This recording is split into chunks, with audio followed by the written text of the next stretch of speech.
Fala galera, estamos aqui para mais um Leia o Livro e hoje a gente vai começar uma série que eu estou muito empolgado para fazer sobre Lucas 15.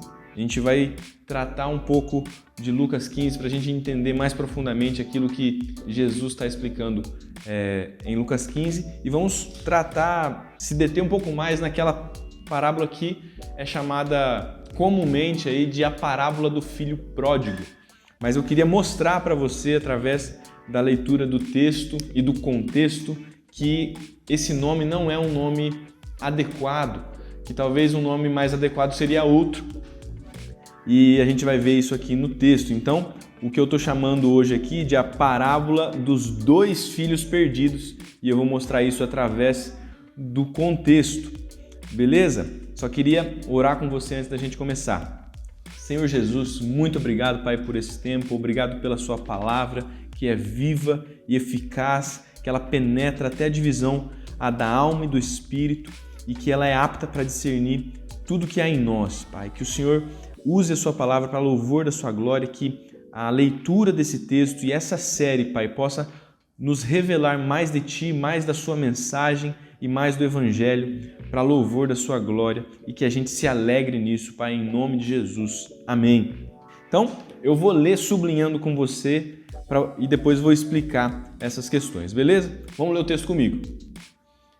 Aproximavam-se de Jesus todos os publicanos e pecadores. Publicanos e pecadores para o ouvir. Os fariseus e os escribas murmuravam. Os fariseus e os escribas murmuravam, dizendo: Este recebe pecadores e come com eles. Então Jesus lhes contou esta parábola. Veja, tinha dois grupos aqui nesse local: publicanos e pecadores e fariseus e escribas. Os publicanos e pecadores, eles estavam se achegando a Jesus. E os fariseus e escribas estavam, como diz o texto, murmurando, dizendo: Este recebe pecadores e come com eles. E com base nisso, Jesus contou esta parábola. Veja, Jesus lhes contou esta parábola. E aí começa Lucas 15. Lucas 15, ele tem o que a gente acha que são três parábolas. Que muitas vezes se diz a parábola da ovelha perdida, a parábola da dracma perdida e a parábola do filho pródigo. Mas, na verdade, do ponto de vista de Jesus, estas eram apenas uma parábola. Esta era apenas uma parábola dividida em três partes. E eu vou mostrar isso para você. Vamos continuar no texto. Então, eu pulei aqui já para o 11, que vai para a parábola dos dois filhos perdidos. Jesus continuou. Veja, Jesus não contou uma nova parábola. Jesus continuou contando a parábola. Ele tinha contado a parte da ovelha perdida, tinha contado a parte da dracma perdida e continuou a parábola contando por outra perspectiva. Agora, ele contou: certo homem tinha dois filhos. Veja, não é só um filho, são dois filhos. Não é só o filho pródigo, são dois filhos. O mais moço deles disse ao pai: Pai, quero que o Senhor me dê a parte dos bens que me cabe. E o pai repartiu os bens entre eles. E aqui mostra como ele jogou fora todos os bens, gastou com prostituição, se desfez e por isso ele é chamado de pródigo, esbanjou os bens do pai. Mas tem o filho mais velho também. O filho mais velho se indignou e não queria entrar saindo, porém o pai procurava convencê-lo a entrar no banquete, convencê-lo a entrar na festa. Então veja, perceba as semelhanças. Os publicanos e pecadores são muito semelhantes àquele filho mais novo que desperdiçava os bens do pai, que gastava com prostituição, que vivia uma vida de pecado, que vivia uma vida sem regras, afastado do pai, longe do pai, sem a orientação do pai, distante do pai e que não queria nada com o pai, que preferia o pai morto do que vivo, porque é isso que quer dizer querer a herança com o pai vivo. Então os publicanos e pecadores são muito semelhantes à historinha que Jesus contou do filho mais novo. E os fariseus e escribas que murmuravam são muito semelhantes ao filho mais velho que se indignou quando esse filho mais novo voltou para o pai, foi atraído pelo pai e foi aceito pelo pai. Veja, o filho mais velho se indignou e não queria entrar na festa. Ele não queria entrar nas bodas do cordeiro. Ele não queria ser parte da festa que o pai estava fazendo porque um filho tinha sido reconquistado, tinha voltado para casa. Então, resumindo, eu quero terminar aqui que semana que vem tem mais. Eu vou explicar um pouco mais da perdição do filho mais novo e a perdição do filho mais velho. São 2 filhos perdidos.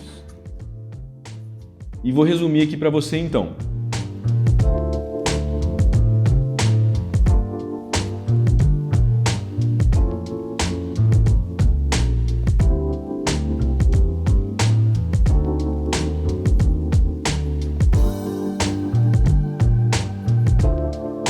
Veja só, então a gente viu aqui que é uma só parábola, dividida em 3 partes. Ovelha perdida, é alguém perdido fora de casa, dracma perdida, que é alguém perdido dentro de casa, e os 2 filhos, um que foi para fora e outro que ficou. São 2 públicos que estavam assistindo, os publicanos e pecadores e os fariseus e escribas, os religiosos. Cada um desses públicos teve 2 atitudes diferentes. Um dos públicos se aproximou de Jesus e outro resistiu a Jesus, porque Jesus era gracioso com aqueles que eram publicanos e pecadores, que de fato eram pecadores.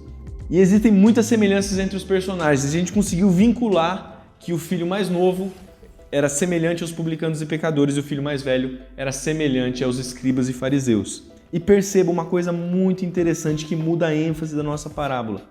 Essa parábola diz que então Jesus lhes contou essa parábola por causa da reação que os filhos mais velhos, os fariseus e escribas, tinham tido com a aceitação que Jesus tinha dos publicanos e pecadores. Então, essa parábola, muito mais que enfatizar a história do filho pródigo, enfatiza um apelo de Jesus ao coração dos fariseus e dos mestres da lei. O apelo é: volte, entre na festa, aceite o seu irmão, não se perca, não fique fora da festa, porque você tem justiça própria. E a gente vai ver mais sobre isso nos próximos Leia o Livro, e você vai perceber que a parábola termina interminada, termina esperando uma resposta do filho mais velho.